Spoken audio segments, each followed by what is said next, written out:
In this video, you will learn alternative ways to enter commands such as through dynamic input that provides a command interface near the cursor in the drawing area. This is a short tutorial to explain how to use the dynamic input tool.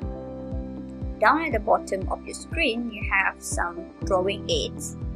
If anyone is unhappy with these modern icons that have been used, you can always right-click and choose to uncheck the user icons option, which takes it back to the more traditional look. You can see here the dynamic input is currently switched on. I start to draw a line, you'll see that you are given both the length and angle. The key to using this tool properly is the tab key on your keyboard. Hitting tab once takes me across the tab. Angle tab again takes me back to the length. So tapping is the key.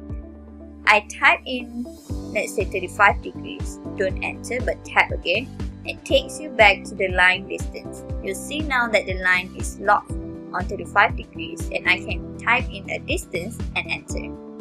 Hopefully, this is helpful to anyone who is struggling with this icon.